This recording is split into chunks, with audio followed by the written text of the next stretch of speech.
Hello दोस्तों, नमस्कार। स्वागत है आपके अपने चैनल पर। इस वीडियो में राजस्थान पुलिस में महिला एवं बाल अपराध से 5 नंबर का टॉपिक है। वो 5 नंबर का टॉपिक है जो इस वीडियो से आपके क्लियर हो जाएगा, इसलिए वीडियो को पूरा ज़रूर देखना। तो चलिए वीडियो को शुरू करते हैं। महिला संबंधी अपराधों को रोकने एवं उससे निपटने तथा उन अपराधों से महिलाओं के संरक्षण के लिए बनाए गए कानून है जो उसके बारे में आप पढ़ेंगे हम।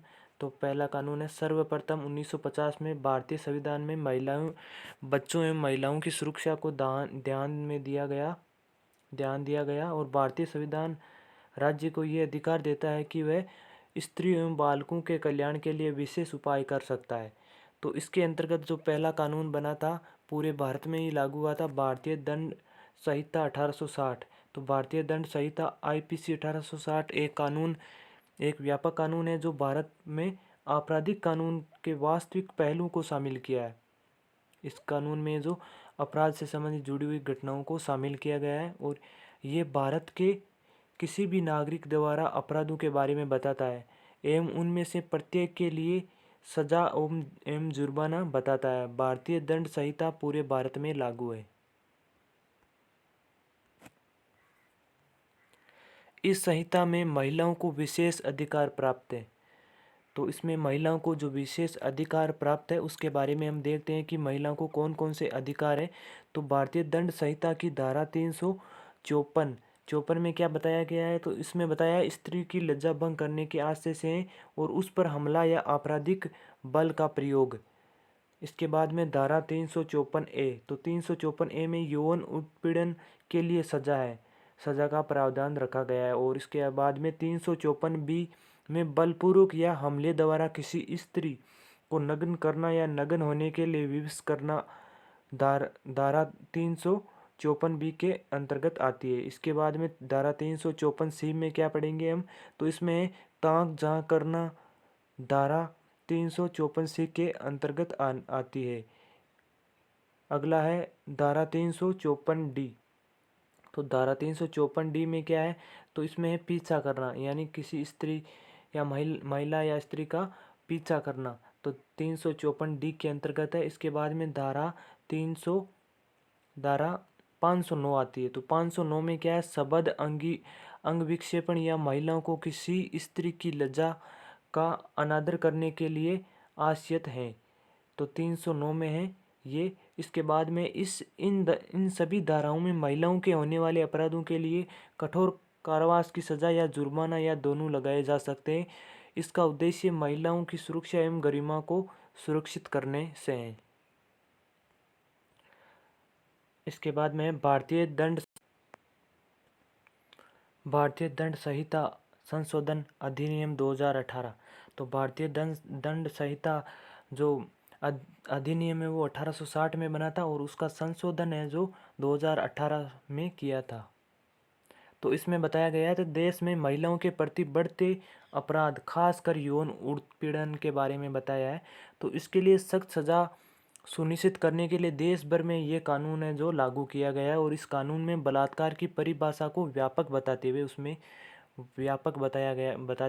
जो सजा प्रावधान किया गया है उसमें क्या है, तो इसमें सजा का प्रावधान किया गया है और बलात्कार के मामले में पीड़ित की मौत हो जाने या उसके स्थायी रूप में मृत प्राय हो जाने की स्थिति में मौत की सजा का प्रावधान भी इस कानून में किया गया है। और सामूहिक बलात्कार की स्थिति में दोषियों के लिए धारा 376D के तहत सजा की अवधि अधिकतम 20 वर्ष रखी है, जो आजीवन कारावास तक हो सकती है। और कानून की सहमति से यौन संबंध बनाने के लिए 18 साल उम्र जो 18 साल है तय की गई है। जो सहमति से यौन संबंध बनाती है उसकी उम्र है जो 18 वर्ष तय की गई है। और महिलाओं का पीछा करने व ताक झांक पर कड़े दंड का भी प्रावधान है जो इसमें संशोधन किया गया है। और ऐसे मामले में पहली बार में गलती हो जाने पर उसको जमानती रखा जाता है, यानी इसको जमानत पर छोड़ दिया जाता है। लेकिन दूसरी बार ऐसा सजा करने पर इसको गैर जमानती बनाया जाता है। और तेजाबी हमला करने वालों के लिए 10 वर्ष की सजा का भी कानून का प्रावधान किया गया इस संशोधन में। और इसमें पीड़िता की आत्मरक्षा का अधिकार प्राय करते हुए तेजाब हमले के अपराध के रूप में व्याख्या की गई है। साथ ही ये प्रावधान किया गया है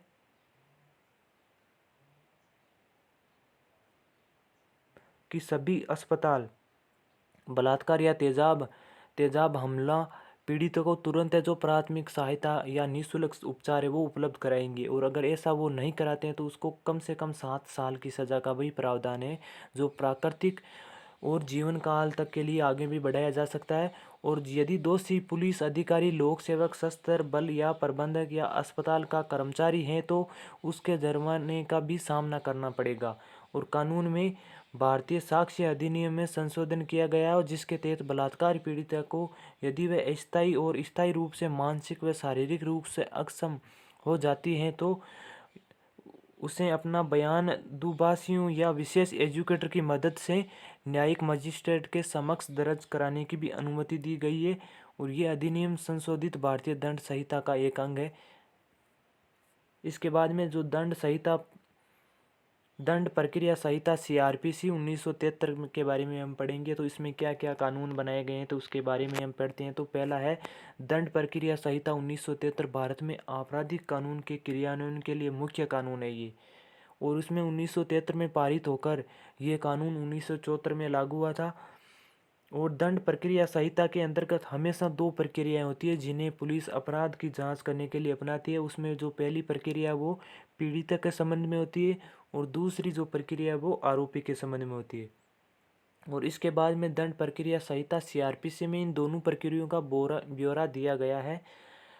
और इसके बाद में हम इस कानून के बारे में, इस कानून की जो धाराएं हैं उसके बारे में पढ़ेंगे। तो पहली धारा है 376। तो 376 धारा से डायरेक्ट क्वेश्चन बनता है। तो ये किससे संबंधित है? ये तो बलात्कार से संबंधित है। धारा 376 बलात्कार से संबंधित है। और इसके बाद में जो धारा 376A है वह है जो स्त्री के साथ उनकी सहमति के बिना डराकर धमकाकर उसके परिजनों की मृत्यु का भय दिखाकर उसके साथ जो किया गया बलात्कार है, जिसके कारण स्त्री को कोई गंभीर क्षति पहुंचती है या उसकी मृत्यु हो जाती है। तो ये धारा 376A में कानून बनाया गया है इसके लिए। आगे बढ़ते हैं धारा 376B। तो इसमें क्या है कि पति द्वारा पत्नी की अलग होने की स्थिति में जो पति है वो पत्नी की सहमति के बिना है जो शारीरिक संबंध बनाता है तो वो बलात्कार माना जाएगा 376B के अंतर्गत। अगला है धारा 376AB।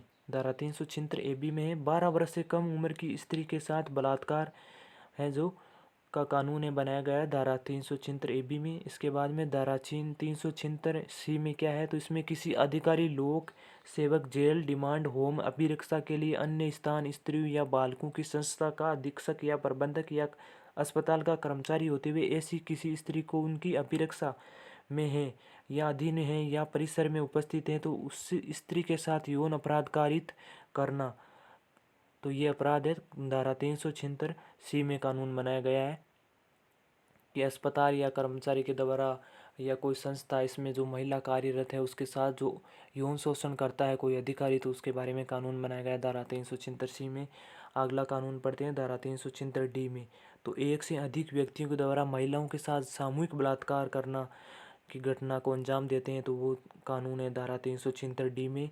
इसके बाद में धारा 376DA में है 16 वर्ष से कम उम्र की महिलाओं का एक या एक से अधिक व्यक्तियों का मिलकर सामूहिक बलात्कार करना।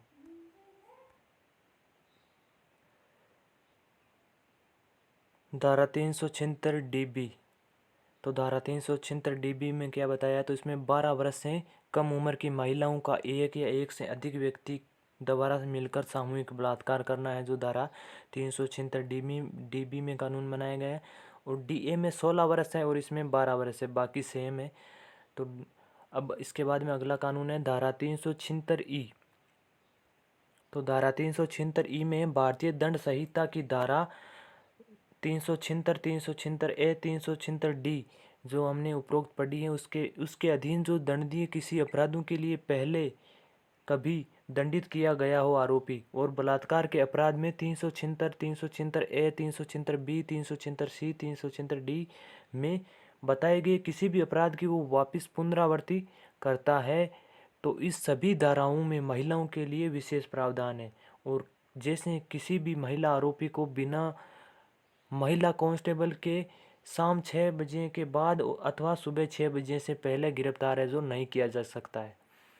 अगला कानून है भारतीय साक्ष्य अधिनियम 1872 की धारा 53A में क्या बताया गया है? तो इसमें भारतीय दंड संहिता 1860-45 की धारा जो 354, 354 क, 354 ख, 354 ग, 354 घ व 376, 376 ए, 376 ए और 376 जो अपने उपरोक्त सभी जो धाराएं पढ़ी हैं, 376 DB आदि के जो अधीन है, किसी अपराध के लिए किसी अभियोजन में या किसी ऐसे अपराध के करने के प्रयत्न के लिए सम्मति का विवाद्य है या पीड़िता के आचरण या ऐसे व्यक्ति को किसी व्यक्ति के साथ पूर्व लैंगिक अनुभव का साक्ष्य ऐसे सम्मति या संपत्ति के गुणता के मुद्दे पर सुसंगत नहीं होगा। इसके बारे में जो कानून बनाया गया है।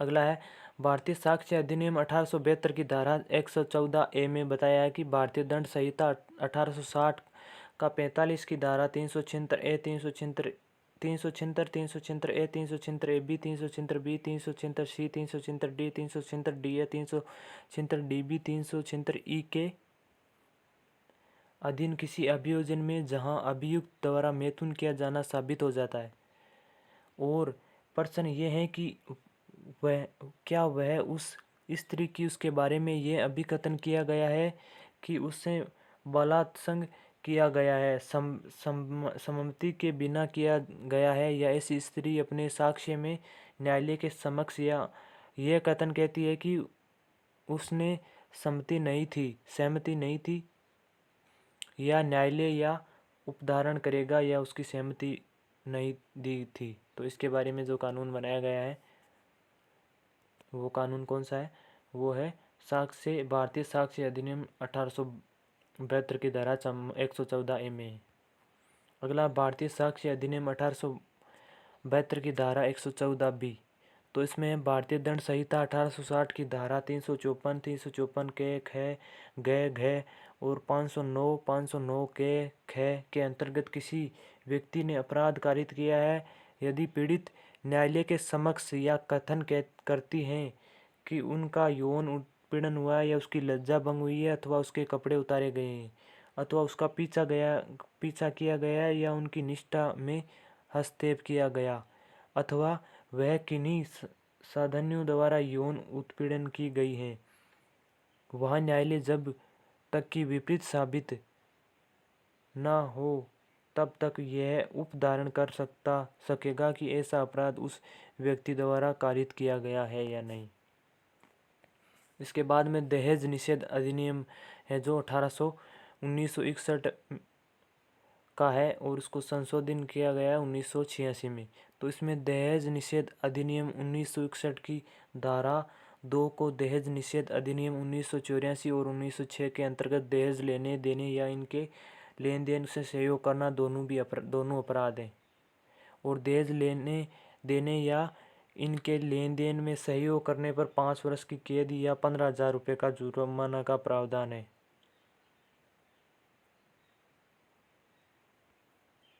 अगला दहेज लेन देन और लेने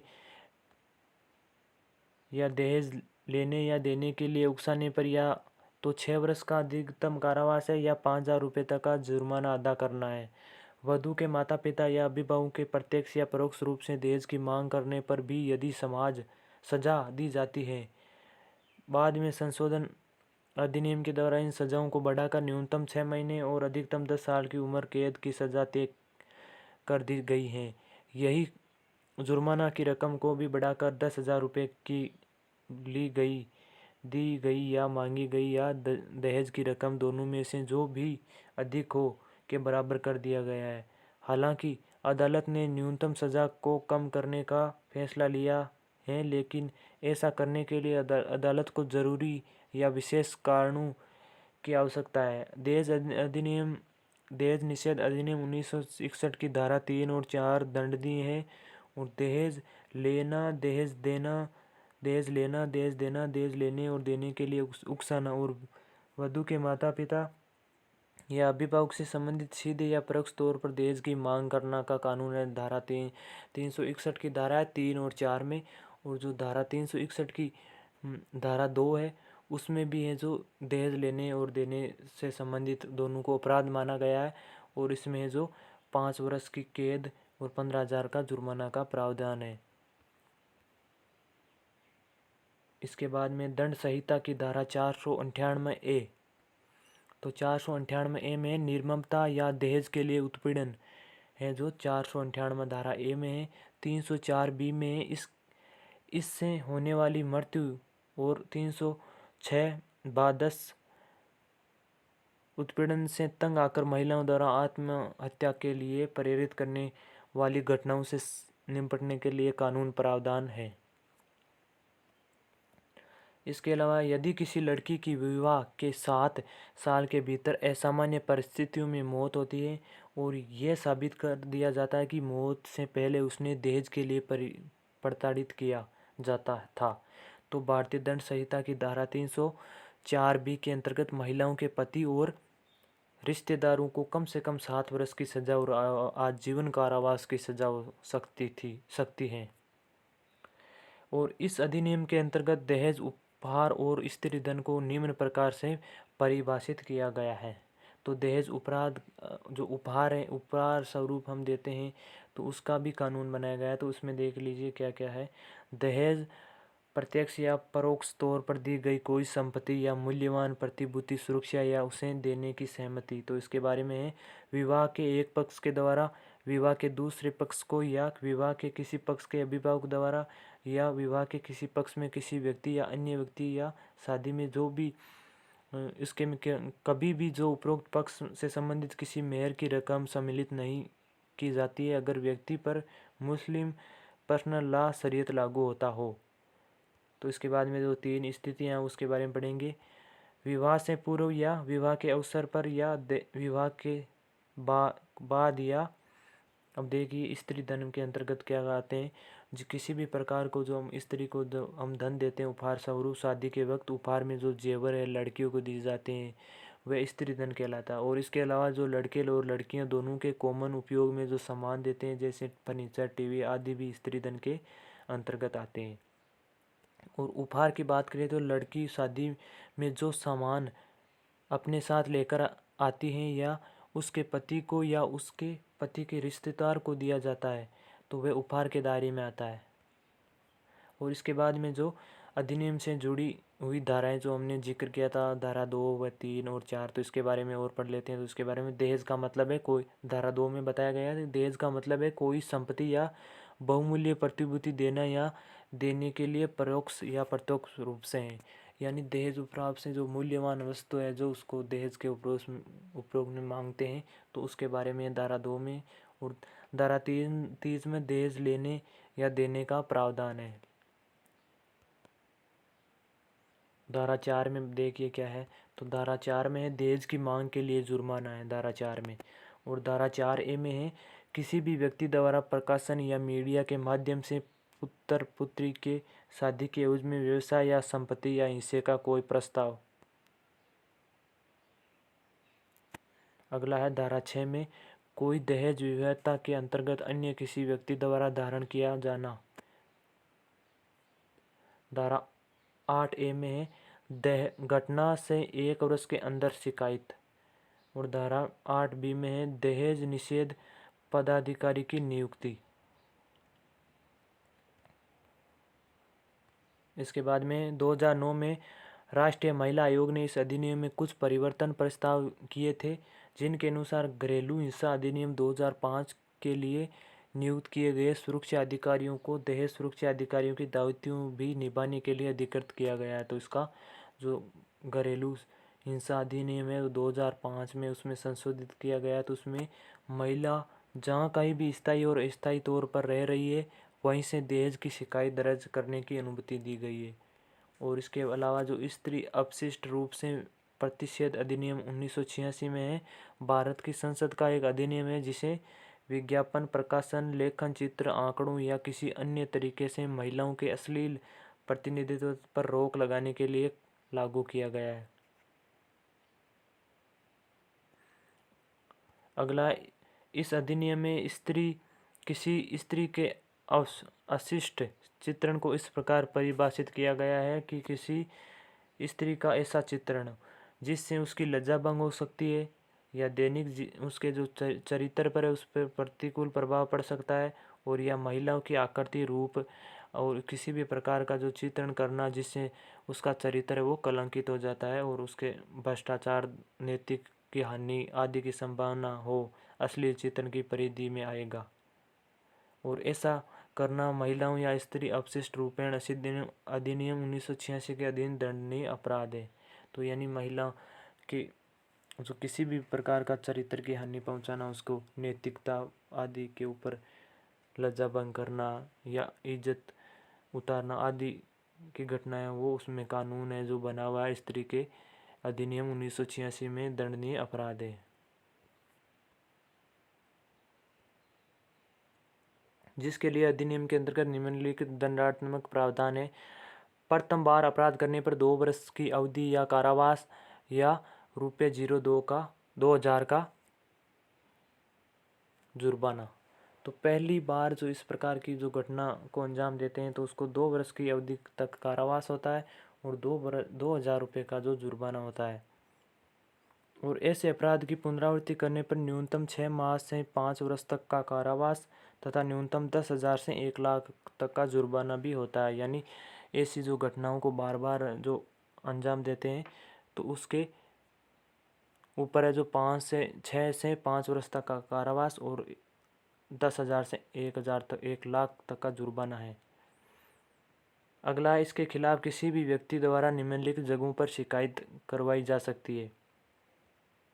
तो इसमें है नज़दीकी पुलिस स्टेशन, जिला न्यायालय, उपनिदेशक, महिला एवं बाल अधिक विकास से भी कर सकते हैं, और तहसील, जिला, राज्य विधिक सेवा प्राधिकरण से निःशुल्क प्राविधिक सहायता प्राप्त कर सकते हैं। दोस्तों, यहाँ से क्वेश्चन बन सकता है कि जो महिला की जो लज्जा भंग या उसको चरित्र या नैतिकता पर जो हानि पहुंचाते हैं तो उसकी सर्वप्रथम शिकायत हम कहाँ पे कर सकते हैं, तो ये ऐसा क्वेश्चन बन सकता है। तो इसमें जो नज़दीकी पुलिस स्टेशन है, जिला न्यायालय, इस प्रकार हम वहाँ पे महिला एवं बाल विकास के समक्ष जो शिकायत हम दर्ज करवा सकते हैं।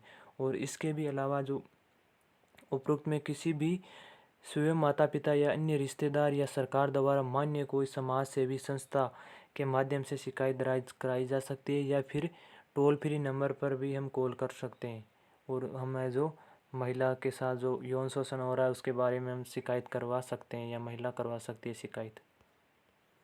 इसके बाद में अगला जो कानून है सती रोकथाम अधिनियम 1987। तो इसके बारे में जो भी कानून है बने हुए उसके बारे में पढ़ेंगे हम। तो ये सती प्रथा को रोकने एवं स्त्री की सुरक्षा के लिए 1987 में भारत राजस्थान सरकार द्वारा लागू एक कानून है, और ये 1988 में द कमीशन ऑफ सती रोकथाम अधिनियम 1987 के अधिनियमन के साथ भारत की संसद का एक अधिनियम बन गया था। अधिनियम सती को रोकने का प्रयास करता है, और ये जो अधिनियम बना है वो सती प्रथा को रोकने का प्रयास करता है, और उसमें विधवाओं को जीवित रहने या स्वैच्छिक या मजबूरन जलाने या दफनाने किसी भी समारोह के पालन के माध्यम से इस क्रिया को महिमांडन पर रोक लगाने के लिए किसी भी जुलूस में भागीदारी एवं वित्तीय ट्रस्ट का निर्माण, एक मंदिर का निर्माण या किसी भी कार्रवाई के लिए एक विधवा की स्मृति को स्मरण करना या उसे सम्मानित करना जिसने सती किया। सती को पहली बार बंगाल सती विनियम 1929 के तहत प्रतिबंधित किया गया था। जो सती प्रथा का जो कानून है वो सर्वप्रथम 1829 में बंगाल सती विनिमय के तहत उसको प्रतिबंध किया था। घरेलू हिंसा से महिलाओं का संरक्षण। अब जो घरेलू हिंसा होती है उसके बारे में जो कानून बनाया गया है महिलाओं के संरक्षण के लिए, तो वो कानून का अधिनियम 2005 में आया था, और इसमें भारत की संसद द्वारा पारित अधिनियम है जिसका उद्देश्य घरेलू हिंसा से महिलाओं को बचाना। यानी घरेलू हिंसा जैसे सास बहू का लड़ना झगड़ना, इस प्रकार की जो घटना होती है, ये 26 अक्टूबर 2006 को लागू हुआ था कानून, और ये अधिनियम 2005 में बना था और लागू हुआ था 26 अक्टूबर 2006 को। और किसी भी महिला के साथ किया गया किसी भी प्रकार का जो शारीरिक, मानसिक, लैंगिक दुर्व्यवहार है, और उसका जो शोषण करना, महिलाओं की जो गरिमा का अपमान करना, गरिमा का उल्लंघन, उसका अपमान करना, वित्तीय साधन जिसकी वो हकदार है उनसे वंचित करना, ये सभी करते हैं जो घरेलू हिंसा की श्रेणी में आते हैं। और इस कानून के तहत किसी भी घरेलू हिंसा या रिश्तेदारी में किसी भी प्रकार का जो व्यवहार, आचरण या बर्ताव जिससे स्त्री के स्वास्थ्य, जीवन, शारीरिक अंग को नुकसान पहुंचाता है, शारीरिक मानसिक हानि है होती है, जो घरेलू हिंसा की श्रेणी में आते हैं, वो एक अपराध है। और ऐसी हिंसा होने की स्थिति में पीड़ित या किसी भी व्यक्ति जिसके कारण से लगता है कि घरेलू हिंसा की कोई घटना घटित हुई है या घटित होने वाली है, तो इस वह संरक्षण अधिकारी या सेवा प्रदाता को सूचित कर सकती है महिला। तो इस अधिनियम के अनुसार किसी भी पुलिस अधिकारी, सेवा प्रदाता या मजिस्ट्रेट को घरेलू हिंसा की घटना के बारे में पता चलता है तो उस पीड़िता को निम्नलिखित अधिकारी के बारे में सूचना करना पड़ता है। तो इसमें देख लीजिए आप, अधिकारों के में सूचना करना पड़ता है, निम्नलिखित अधिकारों के बारे में सूचना करना पड़ता है। तो इसके अधिकार कौन कौन से हैं, तो इसमें देखिए, पीड़ित इस कानून के तहत किसी भी राहत के लिए आवेदन कर सकती है, जैसे दृश्य संरक्षण आदेश, आर्थिक राहत, बच्चों के अस्थायी संरक्षण का आदेश, निवास आदेश या मुआवजे का आदेश करना। पीड़ित अधिकारियों को सेवा प्रदाताओं की सहायता ले सकती है,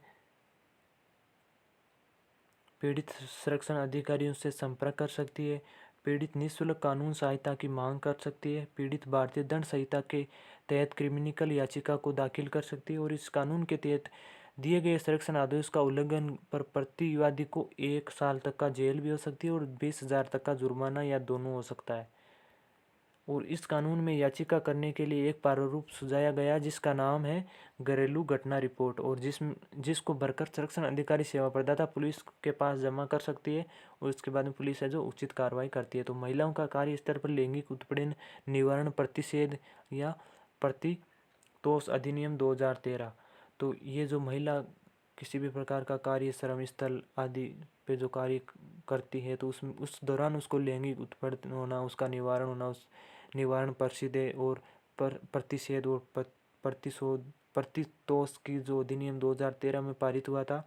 तो इस अधिनियम के अनुसार ऐसी संस्था जिसमें 10 या 10 से अधिक लोग काम करते हैं और वहाँ पर आंतरिक परिवार समिति का गठन किया गया, और इसी संस्थाओं में महिलाओं के साथ हुआ व किसी भी प्रकार की जो यौन उत्पीड़न होता है वो एक अपराधी माना जाता है। कम से कम 10 लोग वहाँ पे काम करते हैं और उसके बाद जो महिला के साथ यौन अपराध या उत्पीड़न होता है तो वो एक अपराध माना जाएगा। और इस अधिनियम की विशाखा केस में दिए गए लगभग सभी निर्देशों को उदाहरण एवं विशाखा केस से संबंधित केस था, तो उसमें जो सभी धारणीय प्रावधान को निहित करता है, जैसे शिकायत समितियों को सूचित सबूत जुटाने के लिए सिविल कोर्ट या शक्ति प्रदान की है। यदि नियोक्ता अधिनियम के प्रावधानों को पूरा करने में असफल होता है तो उसे 50,000 रुपये का दंड अर्थ भरना पड़ता है। ये अधिनियम किसी भी महिला कर्मचारी, ग्राहक, उपभोक्ता, प्रशिक्षु एवं दैनिक मजदूरी एवं कार्यस्थल में प्रवेश करने वाली या तथ्य क्षमता में काम करने वाली महिलाओं को ये कानून सुरक्षा प्रदान करता है। और इसके अंतर्गत कॉलेज, विश्वविद्यालय एवं विद्यार्थियों, शोध छात्रों, अस्पताल में रोगियों को भी कवर किया गया है। और जांच की अवधि के दौरान महिला छुट्टी ले सकती है या स्थानांतरण करवा सकती है। यह कानून कार्यस्थल पर महिलाओं के यौन उत्पीड़न को अवैध करार देता है। इस अधिनियम में यौन उत्पीड़न के विभिन्न प्रकारों को चिन्हित किया गया है और बताया गया है कि कार्यस्थल पर यौन उत्पीड़न की स्थिति में शिकायत किस प्रकार की जा सकती है। और कानून के अंतर्गत किसी भी महिलाओं के साथ किसी भी कार्यस्थल पर, चाहे वह वहाँ काम करती है हो या नहीं करती है, किसी भी प्रकार का यौन उत्पीड़न हुआ हो तो उसके खिलाफ शिकायत दर्ज करने का पूर्ण अधिकार है उसको। अगला है पूर्ण गर्भधान और प्रसव पूर्व निदान तकनीकी, PCPNDT अधिनियम 1994 है, जो प्रसव या गर्भधान से संबंधित निदान के बारे में जो कानून बनाया गया है। तो उसमें भारत में कन्या भ्रूण हत्या और गिरते लिंगानुपात देख को रोकने के लिए भारत की संसद द्वारा पारित एक संघीय कानून है। यानी जो कन्या भ्रूण हत्या के कारण जो लिंगानुपात गिर जाता है तो उसको रोकने के लिए भारत की संसद ने एक कानून बनाया था। तो इस कानून में भारत सरकार ने स्पष्ट रूप से जन्म पूर्व लिंग निर्धारण के प्रति अपना विरोध व्यक्त किया गया है। यानी बच्चे से जन्म से पहले उसका जो लिंग का निर्धारण की जांच नहीं कर सकते हैं, उसको एक अपराध माना गया है, जिसके फलस्वरूप दिनांक 1/1/96 को प्रसव पूर्व निदान तकनीकी विनिमय एवं दुरुपयोग निवारण अधिनियम 1994 में लागू कर ऐसी ऐसी जांचों को कानूनी अपराध ठहराया है। और इस अधिनियम के अंतर्गत पंजीकृत आनुवंशिक सलाह केंद्र, आनुवंशिक प्रयोगशाला, आनुवंशिक क्लिनिक, अल्ट्रासाउंड क्लिनिक और इमरजेंसी सेंटरों में जहां भी जो गर्भ धारण पूर्व एवं प्रसव पूर्व निदान तकनीकी से संचालन की व्यवस्था है, वहाँ जन्म पूर्व निर्धारण तकनीक का उपयोग केवल निम्नलिखित कार्य विकारों की पहचान के लिए ही किया जा सकता है। तो उसमें जो क्या क्या है उसमें, तो गुणसूत्र की संबंधी विकृति, यानी जो बच्चों में गुणसूत्र संबंधी विकृति है तो तब इस प्रकार से है जो इस घटना को अंजाम दे सकते हैं। बाकी आनुवंशिक उपापचय रोग होता है तब लिंग निर्धारण या प्रसव पूर्व करवा सकते हैं। उसके बाद में रक्त वर्णिका संबंधी रोग हो जाता है, लिंग संबंधी आनुवंशिक रोग हो जाता है, जन्मजात विकृति होती है, या केंद्रीय परीक्षण बोर्ड द्वारा समुचित या असमानताएं एवं रोग। तो इससे ये है, इसके अंतर्गत है वो जांच करवा सकता है, इसमें छूट मिली हुई है। इसके बाद में इस अधिनियम के अंतर्गत यह भी व्यवस्था है कि प्रसव पूर्व निदान तकनीकी के उपयोग के संचालन के लिए निम्नलिखित शर्तों पर भली प्रकार जांच कर लेवे कि गर्भवती महिला के भ्रूण की जांच किए जाने योग्य हैं अथवा नहीं है। तो इसमें इस गर्भवती स्त्री की उम्र 35 वर्ष से अधिक है, गर्भवती स्त्री के 2 या अधिक स्वतः गर्भपात या गर्भस्रावन हो चुके हैं, तो ऐसी स्थिति में वो जांच कर सकता है। इसके बाद में गर्भवती स्त्री नशीली दवा, संक्रमण या रसायनों जैसे सशक्त विकलांगता पदार्थ के संश्लेषण में रही है, यानी कोई नशीली सेवा कर रही है, नशीली दवाइयों का, ड्रग्स। इसके बाद में गर्भवती स्त्री या उसके पति का मानसिक मंदता, स्वतंत्रता जैसी किसी शारीरिक विकार या अन्य किसी आनुवंशिक रोग या पारिवारिक इतिहास है, केंद्रीय परीक्षण बोर्ड द्वारा संशोधित कोई अन्य अवस्था है। इस बाद में इस अधिनियम में क्या है, तो इसमें है इस अधिनियम से प्रसव पूर्व लिंग निर्धारण पर प्रतिबंध लगा दिया गया है और इसके तहत लिंग की जांच पर भी पाबंदी है। और ऐसे में अल्ट्रासाउंड या सोनोग्राफी कराने वाले जोड़े या करने वाले डॉक्टर लैब कर्मी को 3 से 5 साल तक की सजा होती है और 10 से 50,000 तक के जुर्माने की भी सजा का प्रावधान है। और पूर्व गर्भधान और प्रसव पूर्व निदान तकनीकी PCP-NDT अधिनियम संशोधन 1994 में भारतीय सरकार के उक्त अधिनियम, दोस्तों हर एक लाइन से क्वेश्चन बन रहा है, हर एक लाइन से, तो आप अच्छे से वीडियो को ज़रूर देखिए, यहीं से क्वेश्चन बनेंगे। बाकी आपको पूरा वीडियो देख लेने पर पूरे 5 नंबर है जो क्लियर हो जाएंगे, इन पूरे क्वेश्चन यहीं से बनेंगे। संशोधित दिनांक 14/2/2003 से अधिनियम का नाम पूर्व धारण पूर्व एवं प्रसव पूर्व निदान तकनीकी लिंग चयन प्रतिषेध अधिनियम 1994 में रखा है। उसके बाद में जो अनैतिक व्यापार रोकथाम, तो इसके बाद में ये कानून बना था, अनैतिक व्यापार रोकथाम अधिनियम 1956 में बना था। उसके बाद में इसमें क्या क्या बताया गया तो इसके बारे में हम पढ़ लेते हैं। तो इस अधिनियम के द्वारा के अनुसार 18 वर्ष का कोई भी व्यक्ति नाबालिग है और अधिनियम व्यावसायिक यौन उत्पीड़न वेश्यावृत्ति के उद्देश्य से किए जाने वाले व्यापार की रोकथाम एवं इससे सुरक्षा प्रदान करता है। वेश्यावृत्ति करने या उसके लिए फुसलाने, याचना करने से संबंधित दोषी महिला को उनके मानसिक या शारीरिक स्थिति के आधार पर न्यायालय उसको सुधार संस्था में भेजने या आदेश दे सकती है। तो इसके बाद में है अनैतिक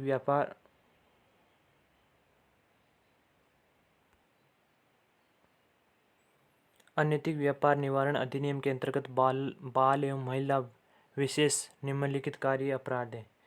तो इसके बारे में जो कौन कौन से कार्य करना अपराध है अनैतिक व्यापार व निवारण अधिनियम के अंतर्गत आते हैं। तो इसमें है, पहला है, अगर कोई व्यक्ति किसी बच्चे या नाबालिग द्वारा की गई वेश्यावृत्ति की कमाई पर रहता है तो ऐसे व्यक्ति को कम से कम 7 साल व अधिक से अधिक 10 साल की जेल हो सकती है। अगला है, 18 साल से कम उम्र की लड़की को गैरकानूनी संभोग के लिए फुसलाना धारा 366 के यदि कोई व्यक्ति किसी 16 साल से कम वर्ष की उम्र की लड़की को फुसलाता है या किसी स्थल पर जाने के लिए कोई कार्य करने को या जानते हुए कि उसके साथ अन्य व्यक्ति द्वारा गैर कानूनी संभोग किया जाएगा या उसके लिए मजबूरन किया जाएगा, तो ऐसे व्यक्ति को 10 साल तक की जेल या जुर्माना का दंडित किया जाएगा। विदेश से लड़की का आयात करना, वेरी इंपॉर्टेंट है। विदेश से लड़की का आयात करना धारा 366 ख में बताया है। अगर कोई व्यक्ति किसी 21 साल से कम उम्र की लड़की को विदेश से या जम्मू कश्मीर से लाता है तो ये जानते हुए कि उसके साथ गैर कानूनी संभोग किया जाएगा या उसके लिए मजबूर किया जाएगा, तो ऐसे व्यक्ति को 10 साल तक की जेल या जुर्माने से दंडित किया जाएगा। तो दोस्तों ये जम्मू कश्मीर वाला वो 370 हट गया, उससे पहले था, अब 370 है जो हट जाने के बाद में जम्मू कश्मीर नहीं विदेश से हो जाएगा ये। तो उसमें जो 10 साल की सज़ा है का प्रावधान है विदेश से लड़की का आयात करना और उसमें जो गैर कानूनी तरीके से संभोग किया जाना आदि की घटना को अंजाम देते हैं तो इसमें 10 साल की सज़ा या जुर्माना से दंडित किया जाएगा। अगला है वेश्यावृत्ति आदि के लिए बच्चों को बेचना, धारा 372 में जिक्र किया गया है। अगर कोई व्यक्ति किसी 18 साल से कम उम्र की लड़की को वेश्यावृत्ति या गैर कानूनी संभोग या किसी कानून के विरुद्ध दुराचारिक काम में लाए जाने या उपयोग किए जाने के लिए उसे बेचता है या भाड़े पर देता है तो ऐसे व्यक्ति को 10 साल की जेल या जुर्माने से दंडित किया जाएगा। अगला है यदि कोई व्यक्ति 18 साल से कम उम्र की लड़की को किसी वेश्या या किसी व्यक्ति को वेश्यागृह चलाता हो या उसे प्रबंध करता हो, बेचता है, भाड़े पर देता है तो ये माना जाएगा कि उस व्यक्ति ने लड़की को वेश्यावृत्ति के लिए बेचा है जब तक कि उसके विपरीत साबित ना किया जाए। अगला है वेश्यावृत्ति आदि के लिए बच्चों को खरीदना, धारा 373 में बताया गया है। अगर कोई व्यक्ति किसी 18 साल से कम उम्र के बच्चे को वेश्यावृत्ति या गैर कानूनी संभोग या किसी कानून के विरुद्ध दुराचारी काम में लाए जाने या उपयोग किए जाने के लिए उसको खरीदता या भाड़े पर देता है तो ऐसे व्यक्ति को 10 साल की जुर्माना या दंडित किया जा सकता है। तो राज्य सरकार द्वारा अधिनियम के अंतर्गत अपराधों के संबंध में विशेष पुलिस अधिकारियों की नियुक्ति करेगी और राज्य सरकार के कुछ महिला सहायक पुलिस अधिकारियों की नियुक्ति कर सकती है। इस अधिनियम के अंदर किए गए सभी अपराधी संज्ञेय है और इस अधिनियम के अंतर्गत अपराध में दोषी को किसी पुलिस अधिकारी या किसी निर्देश के बिना वारंट के गिरफ्तार किया जा सकता है और तलाशी लेना। विशेष पुलिस अधिकारी या दुर्व्यापार पुलिस अधिकारी बिना वारंट के किसी स्थान की तलाशी तब ले सकता है जब उसके साथ उस स्थान के 2 या 2 से अधिक सम्मानित व्यक्तियों जिनमें कम से कम एक महिला भी साथ हो। वहाँ पर मिलने वाले व्यक्तियों को मजिस्ट्रेट के सामने पेश किया जाएगा। ऐसे व्यक्तियों की आयु, लैंगिक शोषण और यौन संबंधी बीमारियों की जानकारी के लिए चिकित्सीय जांच करवाई जाएगी और ऐसे स्थान पर मिलने वाली महिलाएं एवं लड़कियों से पुलिस अधिकारियों की पूछताछ कर सकती है। वेश्यावृत्ति से छुड़ाना, अगर मजिस्ट्रेट को किसी पुलिस अधिकारी या राज्य सरकार द्वारा नियुक्त किए गए व्यक्ति से सूचना मिलती है कि कोई व्यक्ति वेश्यावृत्ति कर रहा है या करता रहा है तो पुलिस अधिकारी जो इंस्पेक्टर की श्रेणी से उच्च का होगा उस स्थान की तलाशी लेने और वहां मिलने वाले लोगों को उसके सामने पेश करने को कह सकता है।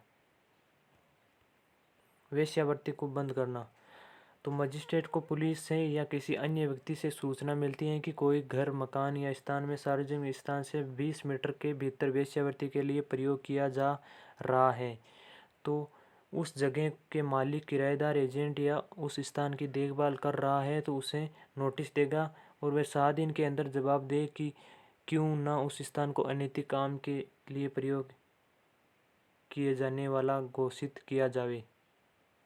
संबंधित पक्ष को सुनने के बाद यदि ये लगता है कि वहाँ पर वेश्यावृत्ति हो रही है तो मजिस्ट्रेट 7 दिन के अंदर उसको खाली करने व उसकी अनुमति के बिना किराए पर न देने के आदेश दे सकता है।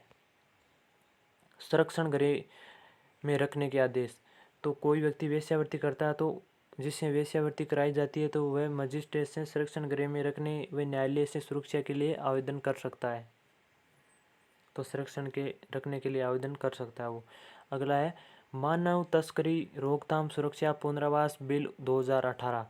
तो मानव तस्करी बिल है 2018 में, तो उसके बारे में जो क्या बताया गया है उसके बारे में पढ़ेंगे। तो महिला एवं बाल विकास मंत्रालय द्वारा 18 जुलाई 2018 को लोकसभा में ये बिल पेश हुआ, जो 26 जुलाई 2018 को एक सदन में पारित हो गया। और एक सदन में पारित इस बिल के सभी तरीकों से तस्करी की जांच करने के लिए और तस्करी पीड़ितों के बचाव, सुरक्षा एवं पुनर्वास के नियम स्थापित करने का प्रावधान है। तो बालकों से संबंधित अपराध।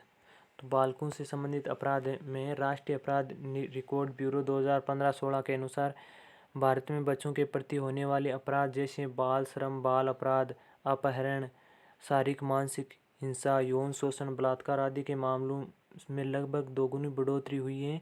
और ये अपराध घर, स्कूल, अनाथालयों, आवास गृहों, सड़कों, कार्यस्थल जैसे सुधार गृह आदि किसी जगह पर किसी के भी द्वारा हो सकता है। और बालकों के साथ अपराध करने वाला जान पहचान से लेकर अनजान तक कोई भी हो सकता है।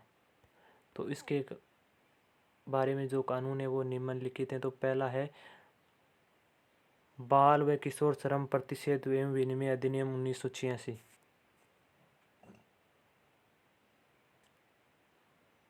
तो इस अधिनियम की धारा 3 के तहत 14 वर्ष से कम आयु के बालकों से किसी भी प्रकार का खतरनाक एवं गैर खतरनाक कार्य कराना संज्ञेय अपराध है। और अर्थात 14 वर्ष से कम उम्र के बच्चों को कारखाने, खानों एवं खतरनाक कार्यों में लगाने में रोकने के लिए कुछ अन्य रोजगार में उनके काम की स्थिति एवं विनियमित करने के लिए अधिनियम किया गया है। और इस अधिनियम के अनुसार कोई बच्चा अनुसूची के भाग में के निर्धारण व्यवसाय में अथवा ऐसे कार्यों में जहाँ अनुसूची के भाग के निर्धारित प्रक्रिया चलाई जाती है तो लगाया नहीं जाता है, बशर्ते कि कोई अधिनियम कोई प्रावधान ऐसे कार्यशाला पर लागू नहीं होता है।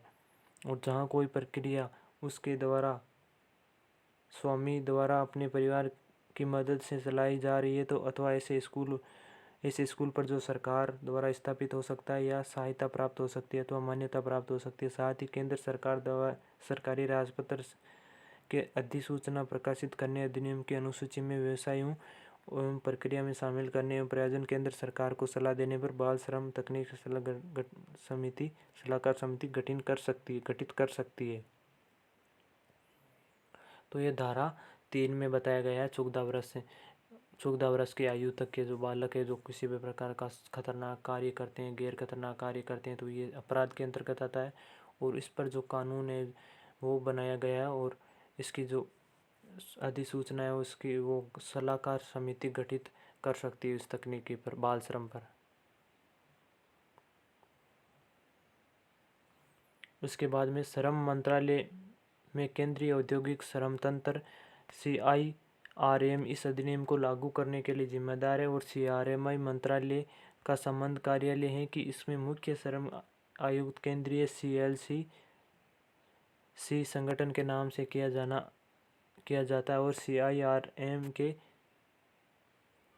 प्रमुख आयुक्त केंद्रीय हैं। और इस अतिरिक्त मौजूदा विनिमय के कार्य विनिमय की समीक्षा करने और कामकाजी बच्चों के कल्याण हेतु उपायों एवं सुझाव देने के लिए मंत्रालय के अंतर्गत केंद्रीय बाल श्रम सलाहकार बोर्ड भी गठित किया जा सकता है।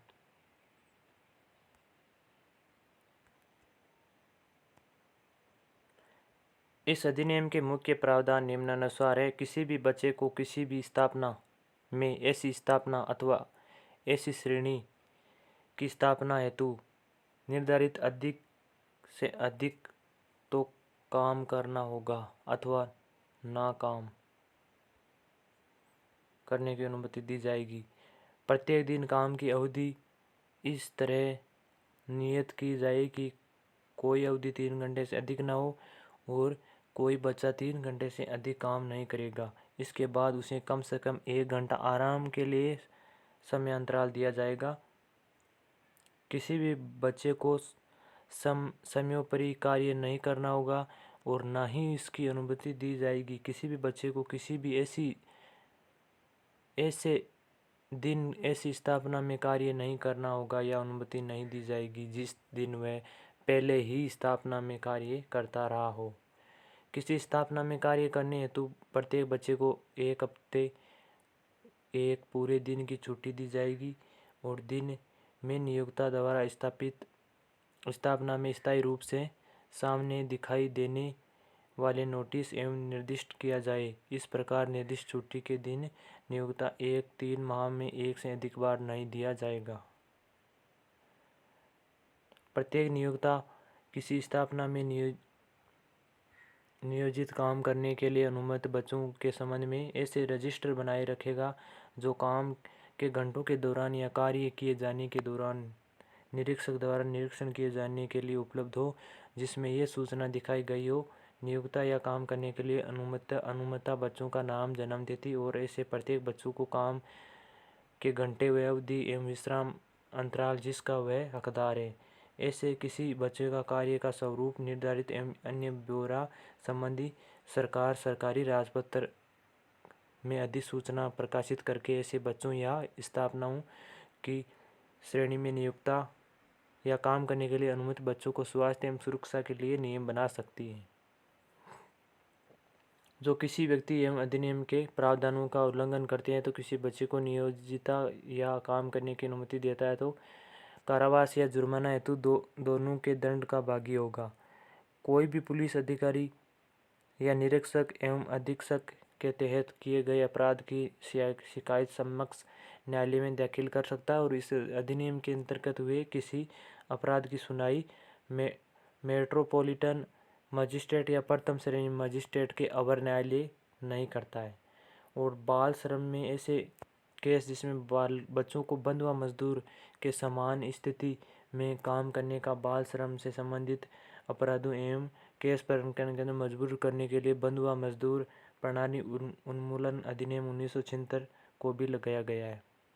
तो बंधुआ मजदूर प्रणाली उन्मूलन अधिनियम 1976 को लगाया गया, तो ये 1976 में लागू हुआ था बंधुआ मजदूर प्रणाली उन्मूलन अधिनियम। अगला है बाल श्रम निषेध नियमन संशोधन अधिनियम 2016 के अनुसार बच्चे को 2 श्रेणी में बांटा गया है।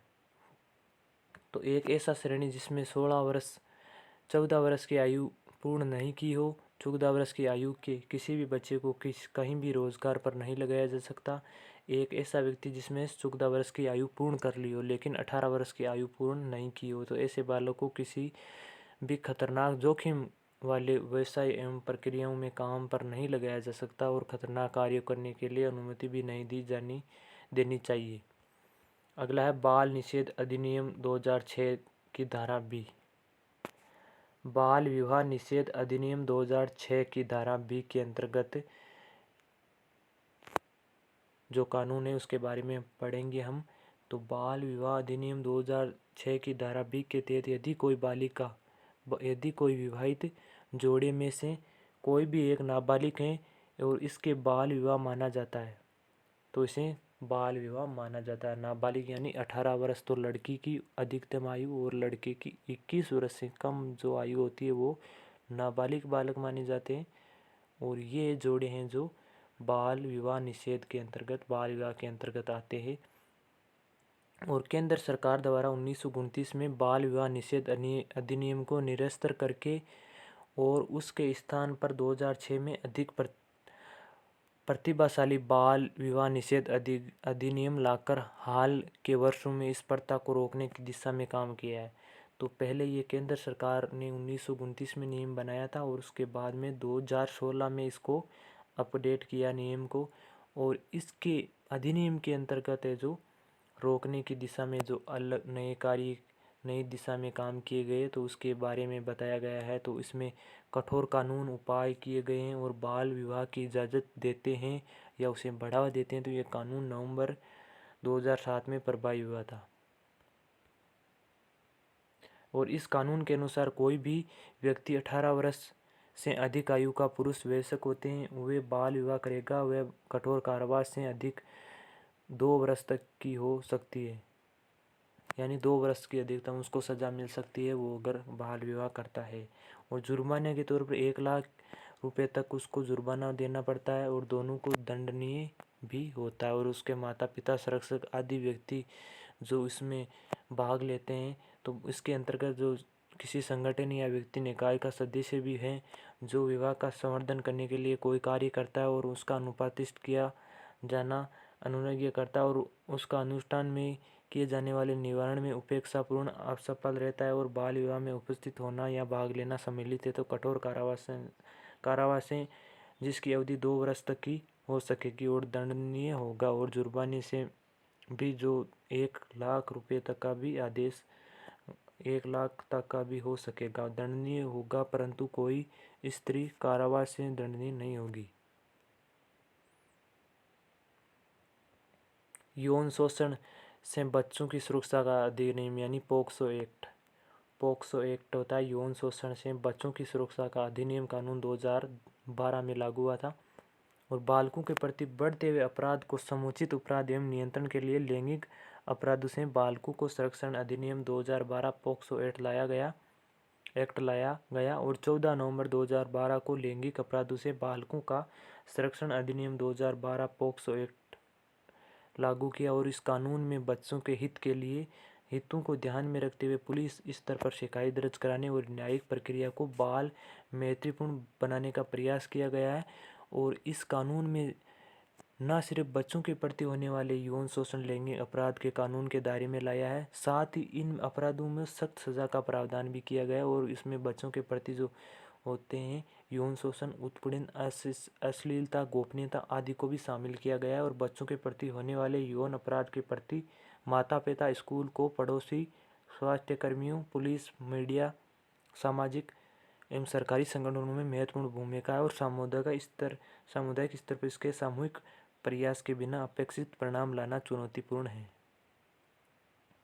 तो इसमें प्रवेशन लैंगिक हमला धारा 3 में क्या बताया गया, तो प्रवेशक लैंगिक हमला धारा 3 में है कि एक व्यक्ति जब अपना लिंग किसी भी सीमा तक किसी बच्चे की योनि मुंह, मूत्राशय, गुदा में प्रवेश करता है तो बच्चे से उनके साथ या किसी अन्य व्यक्ति के साथ ऐसा करवाता है या किसी वस्तु या शरीर के ऐसे भाग जो लिंग नहीं है किसी सीमा तक बच्चे की योनि, मूत्राशय या गुदा में डालता है तो बालक से उनके साथ या किसी अन्य व्यक्ति के साथ करवाता है या बालक के योनि, लिंग, गुदा या मूत्राशय पर अपना मुंह लगाता है या ऐसे व्यक्ति या किसी अन्य व्यक्ति के साथ बालक के साथ ऐसा करवाता है, तो ये जो हमला है वो धारा 3 में होता है।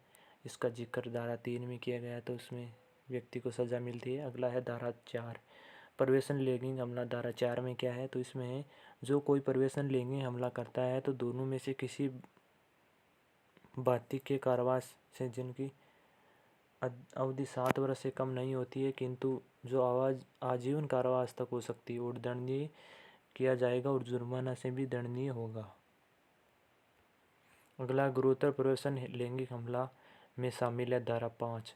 तो इसमें धारा 5 में जो नियम बने उसमें देखते हैं, यदि कोई लोक सेवक होते हुए बच्चों के प्रवेशन लैंगिक हमला करता है तो यदि कोई किसी जेल, प्रवेशन गृह, संरक्षण, किसी अस्पताल, सरकारी, प्राइवेट संस्था आदि, धार्मिक आदि प्रबंधन या कर्मचारी होते हुए परिसर में बच्चे को प्रवेशन लैंगिक हमला, कोई भी पुलिस अधिकारी होते हुए बच्चे पर प्रवेशन लैंगिक हमला करता है, पुलिस स्टेशन या कार्रवाई क्षेत्र में जहाँ उनकी नियुक्ति हो वहाँ किसी स्टेशन हाउस के अंदर, चाहे वो पुलिस स्टेशन के भीतर हो या ना, जो वहाँ पर नियुक्त हैं या अपनी ड्यूटी के दौरान या उनके अलावा या जहाँ पर पुलिस अधिकारी के रूप में जाना जाता है, यहाँ जो कोई सशस्त्र बल या सुरक्षा बल का सदस्य होते हुए बच्चों पर प्रवेशन लैंगिक हमला करता है और जहाँ पर व्यक्ति की सशस्त्र सीमा सदस्य के रूप में जाना जाता है।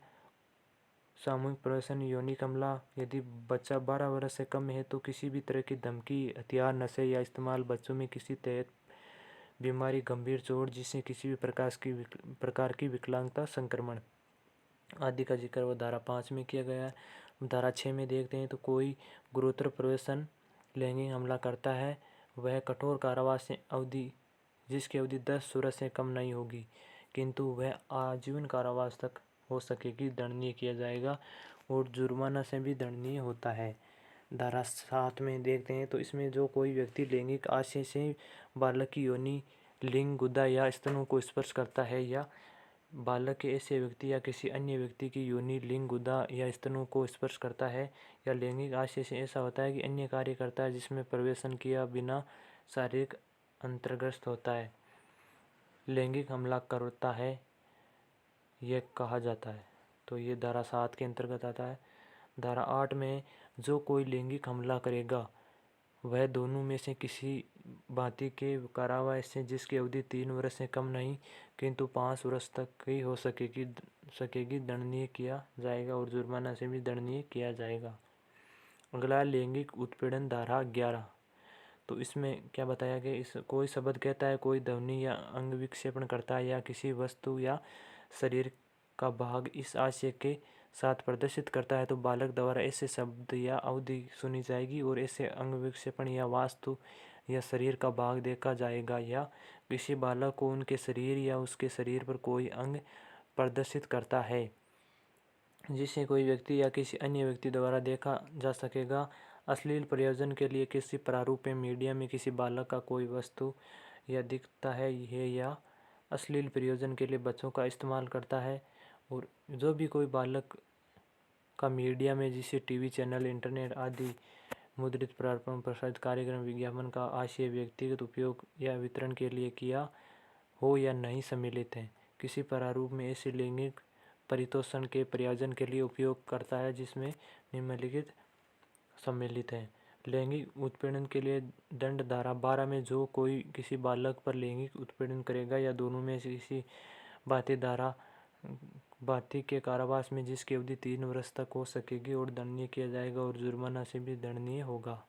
अगला बालक का अश्लील प्रयोजन के लिए धारा 13 में है। बालक की जनन इंद्रियों का प्रदर्शन करना, किसी बालक का उपयोग वास्तविक एवं नकली लैंगिक कार्यों में प्रवेशन के साथ या उसके बिना करवाना, किसी बालक का अशोभनीय एवं अश्लीलतापूर्ण प्रदर्शन करवाना, वह किसी बालक का अश्लील प्रयोजन के लिए उपयोग करने के अपराध का दोषी होता है। अगला है धारा 14, लैंगिक उत्पीड़न धारा 14।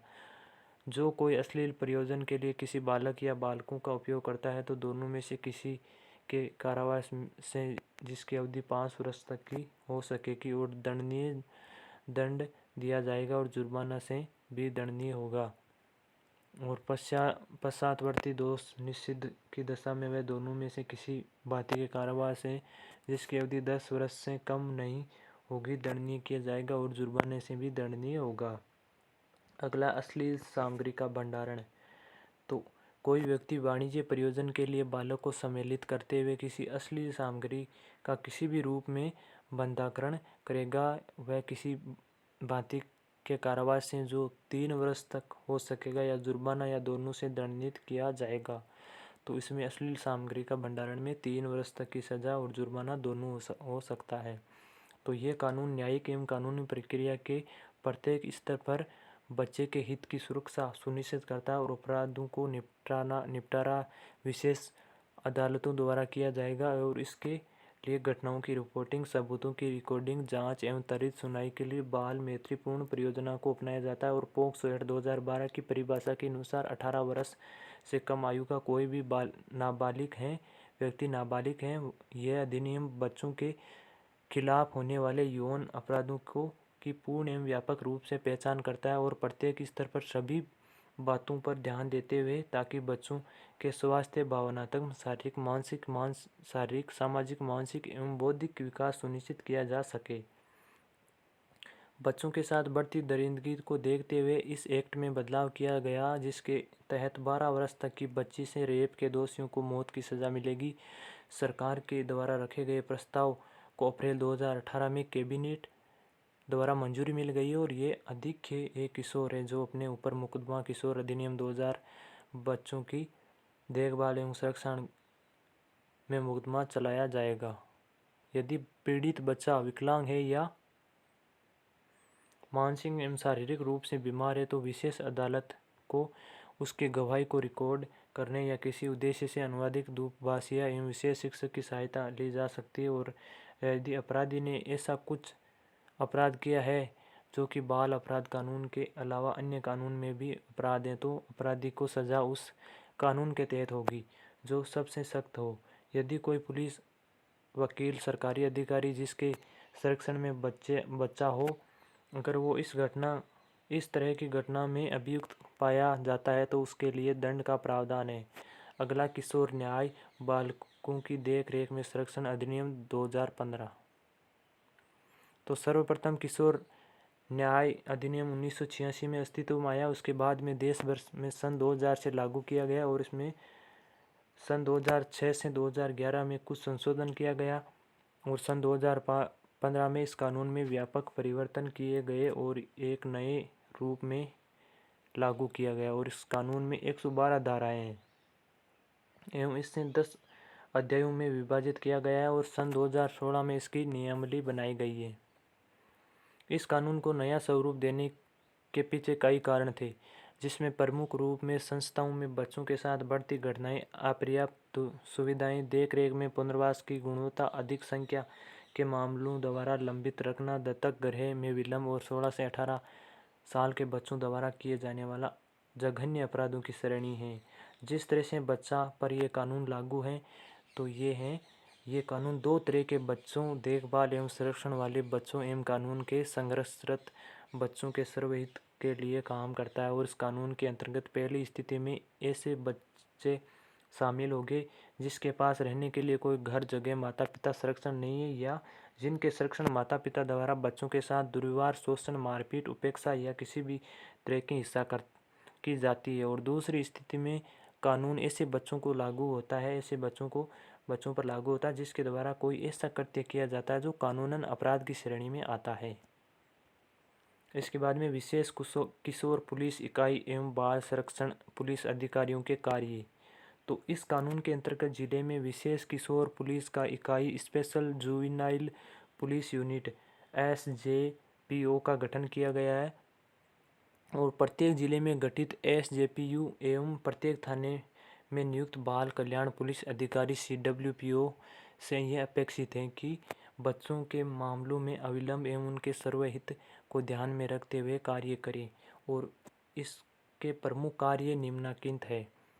तो ये कार्य कौन कौन से हैं? तो ये हैं, बच्चों के संपर्क में आने वाले कल्याण पुलिस अधिकारी जहां तक संभव हो सके सादे कपड़ों में रहेंगे और वर्दी में नहीं रहेंगे। बालिकाओं के साथ संपर्क के लिए महिला पुलिस कर्मियों को ड्यूटी पर लगाया जाएगा। बाल कल्याण पुलिस अधिकारी से विनम्र एवं सौम्य तरीके से बात करेगा। बच्चों को असहज बना देने वाले सवालों से विनम्रपूर्ण एवं बुद्धिमत्तापूर्ण पूछा जाएगा। बच्चों के प्रति होने वाले अपराध FIR की कॉपी शिकायतकर्ता और पीड़ित बच्चों को सौंपी जाएगी। अन्वेषण की प्रति शिकायतकर्ता को भेजी जाएगी और किसी अभियुक्त एवं संभावित अभियुक्त को बच्चों के संपर्क में नहीं लाया जाएगा। जहां पीड़ित और बच्चों का उल्लंघन करने वाले दोनों बच्चे हैं, उन्हें एक दूसरे के संपर्क में लाया जाएगा।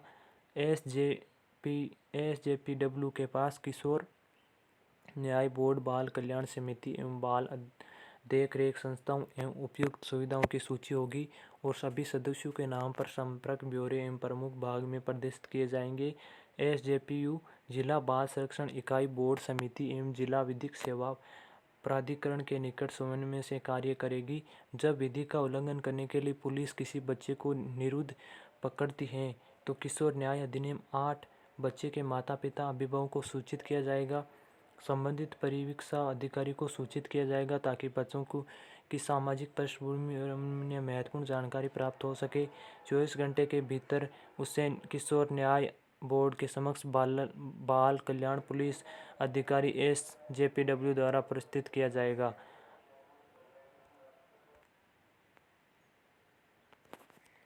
बच्चों को हथकड़ी, जंजीर, बेड़ी नहीं पहनाया जाएगा और बच्चों पर बल का प्रयोग भी नहीं किया जाएगा। बच्चों को उन आरोपों की जानकारी तुरंत उनके अभिभावक के माध्यम से दी जाएगी और यदि प्राथमिकी दर्ज की जाती है तो सामाजिक पृष्ठभूमि रिपोर्ट तो उसकी कॉपी बच्चे को या अभिभावक को दी जाएगी। बच्चे को उपयुक्त चिकित्सक सहायता, दूरभाषीय एवं विशेष शिक्षक की सहायता दी जाएगी। बाल अनुकूल वातावरण में बच्चों से उनके अभिभावकों की उपस्थिति में बातचीत की जाएगी और किसी भी प्रकार का दबाव नहीं डाला जाएगा।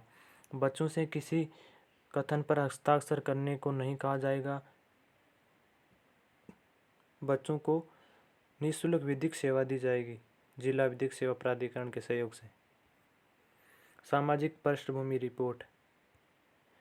बाल कल्याण पुलिस अधिकारी द्वारा बच्चों को सामाजिक पृष्ठभूमि report, social background report, SBR प्रारूप एवं बच्चों को किसी भी अपराध में शामिल होने पर तैयार कर किशोर न्यायालय बोर्ड में भेजी जाएगी और जिले के सभी बाल कल्याण पुलिस अधिकारी, बाल कल्याण अधिकारियों, पर्यवेक्षक अधिकारियों, पैरालीगल सेवियों की इस रिपोर्ट के बारे में समझ होना चाहिए। बच्चों एवं महिलाओं के प्रति हो रहे अपराध को रेखांकित किया गया है वह उनके संरक्षण हेतु बनाए गए कानून प्रावधान में पुलिस की विशेष भूमिका सुनिश्चित की गई है। जब भी किसी बच्चे या महिलाओं के प्रति कोई अपराध की घटना होती है या किसी बेसहारा महिला या बच्चे को पाया जाता है कि सबसे पहले पुलिस से ही इनका संपर्क होता है।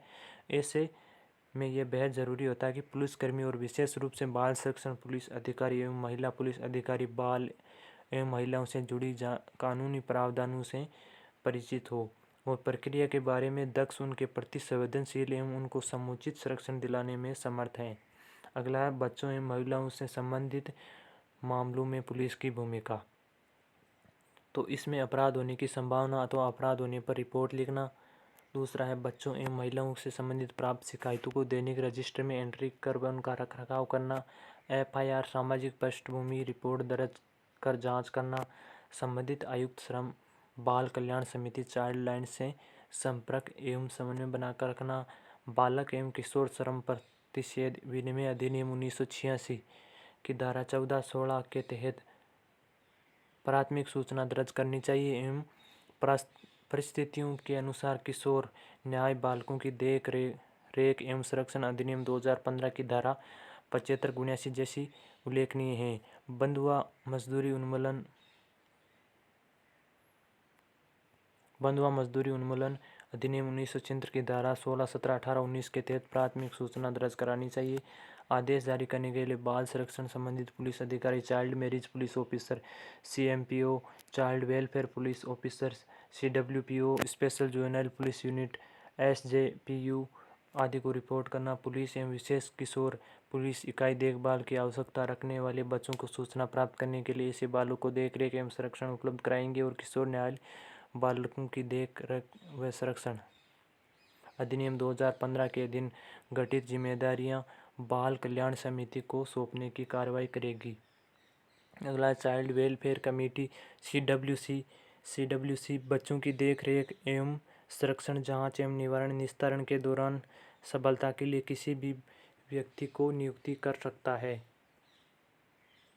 CWC किसी भी बच्चों को ऐसी स्थान पर रुकने से शारीरिक शोषण का खतरा हो और उसे सामाजिक माता पिता एवं अभिभावक के साथ जाने की इजाज़त दे सकता है। जांच के लिए नियुक्ति किए गए अधिकारी को सहायता करना एवं नियुक्त व्यक्ति की अनुपलब्धता की स्थिति में अपराध का मौका मुआयना और आवश्यक कार्यवाही करना। बच्चों से संबंधित अपराधों में ना तो बच्चों को हिरासत में लिया जाना और ना ही उन्हें हथकड़ी लगाई जानी चाहिए। देखभाल संरक्षण आवश्यकता वाले बच्चों के प्रकरण में बच्चों को सहज महसूस करवाने के लिए पुलिस अधिकारी हमेशा सिविल ड्रेस में होना चाहिए। देखरेख की आवश्यकता वाले बच्चों की सुरक्षा को सुरक्षित करने की दिशा में कदम उठाने चाहिए। ऐसे बच्चा जो माता पिता के संरक्षण में वंचित है अथवा ऐसे स्थान पर रह रहा जहां पूरी संभावना है कि उसे शारीरिक शोषण होगा, तो बच्चों को 24 घंटे के भीतर CWC के समक्ष प्रस्तुत करना। बच्चे को चिकित्सक, स्वास्थ्य परीक्षक एवं सामाजिक चिकित्सा राजकीय चिकित्सालय के चिकित्सक की अनुपस्थिति में रजिस्टर्ड निजी चिकित्सक के पास ले जाना। यदि पीड़ित लड़की है तो ऐसे बच्ची को चिकित्सक के स्वास्थ्य परीक्षण माता पिता तो ऐसे व्यक्ति की उपस्थिति में करवाना जाना चाहिए जिस पर पीड़ित को विश्वास हो सके। किसी बच्ची लड़की के केस में महिला पुलिस अधिकारी जो कि ऐसी किसी महिला सामाजिक कार्यकर्ता, अध्यापक, आंगनबाड़ी कार्यकर्ता, ANM बच्ची की सहेली प्रकरण निपटारे के समय साथ होना चाहिए। मामले की प्रगति रिपोर्ट प्रक्रिया की बच्चों के माता पिता, अभिभावक एवं अन्य समस्तकारी संस्था को सूचना देना। दहेज निषेध अधिनियम के अंतर्गत कोई भी व्यक्ति निकट के पुलिस थाने में शिकायत दर्ज करा सकता है। यदि घरेलू हिंसा की कोई सूचना किसी पुलिस अधिकारी की या संरक्षण अधिकारी मजिस्ट्रेट को दी गई है तो उसके द्वारा पीड़ित को जानकारी देना होगा कि उसे संरक्षण पाने का, सेवा प्रदाता को सेवा पाने का, संरक्षण अधिकारी की सेवा की उपलब्धता, मुफ्त विधिक सहायता प्राप्त करने का, परिवाद पत्र दाखिल करने पर अधिकारी एवं संज्ञेय अपराध के लिए पुलिस को कार्रवाई करने एवं प्रावधान नहीं रोक सकता। आपराधिक कानून संशोधन अधिनियम 2013 में महिला अपराध की सुनवाई बंद करने तथा अधिकारियों को वीडियोग्राफी करने का प्रावधान किया गया है।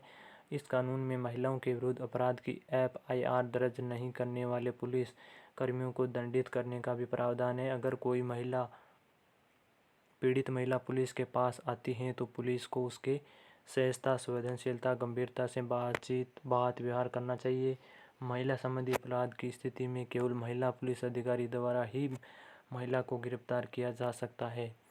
बलात्कार के प्रकरण में अन्वेषण दल में महिला पुलिस अधिकारी कर्मचारियों को सम्मिलित किया जाकर विशेष पीड़ितों को बयान इसके द्वारा लेखबंद किया जावे। पीड़िता के बयान इसके निवास पर या उससे इस स्थान पर लिया जावे। महिला परिवार एवं गवाह को यथासंभव जाने पर नहीं बुलाया जावे और सूर्यास्त के पश्चात एवं सूर्यास्त के पूर्व किसी भी परिस्थिति में इसे थाने पर नहीं बुलाया जावे।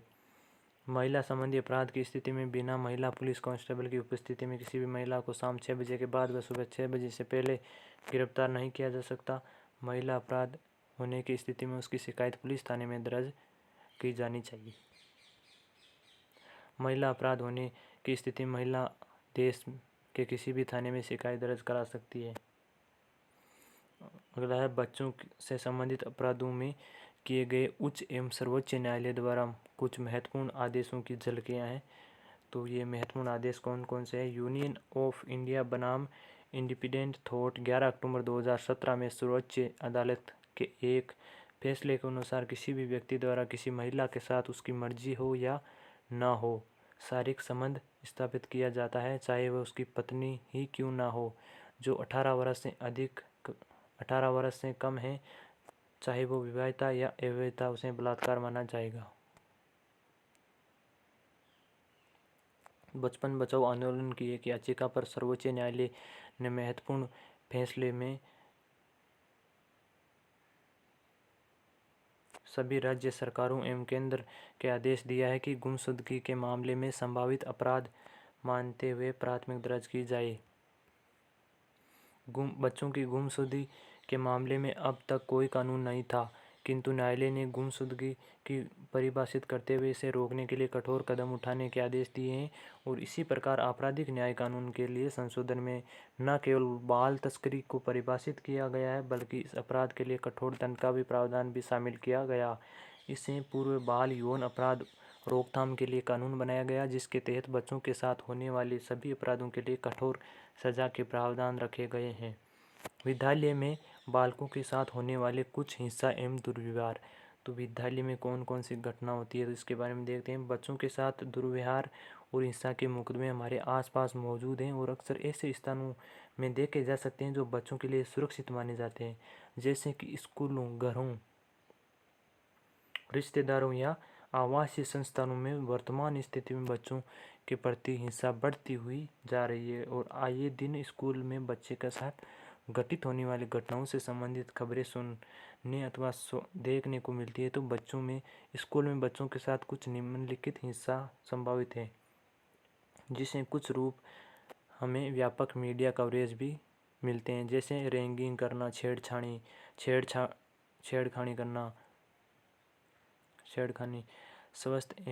स्वास्थ्य संबंधी मुद्दे के प्रति अभिज्ञता, ध्यान न देना, विद्यालय पर बुनियादी ढांचे बच्चों के अनुकूल न होना, भेदभाव, जाति, आर्थिक, रंग, वर्ग आदि के आधार पर व्यवहार, शोषण, हिंसा, बच्चों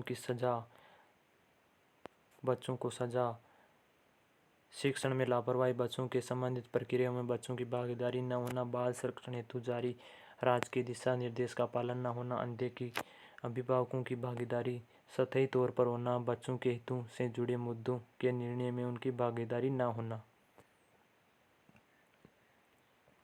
बच्चे एवं महिलाओं के साथ में होने वाले ज़्यादातर अपराध घर, आसपास, सार्वजनिक स्थलों, स्कूलों में होते हैं। ऐसे में ये ज़रूरी होता है कि सामुदायिक स्तर पर बाल एवं विशेष संरक्षण विशेष का जागरूकता को बढ़ावा मिले।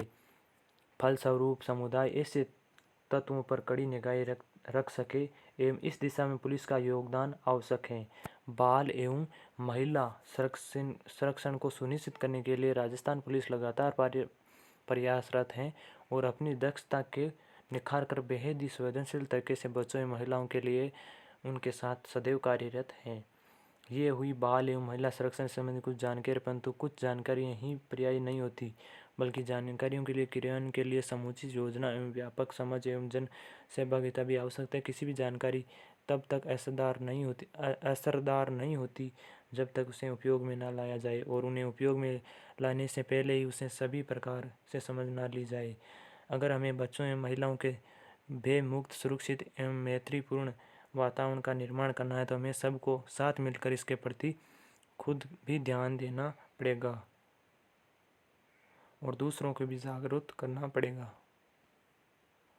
इसी विषय को ध्यान में रखते हुए नीचे कुछ प्रश्न नमूने तौर पर दिए गए हैं, जिनका उत्तर एवं बच्चों एवं महिलाओं को सुरक्षित वातावरण देने में अपनी भूमिका निभा सकते हैं। तो दोस्तों अभी ये क्वेश्चन है, इससे जितने भी क्वेश्चन बनेंगे वो क्वेश्चन है जो हम क्यूज के तौर पर लेके आऊँगा।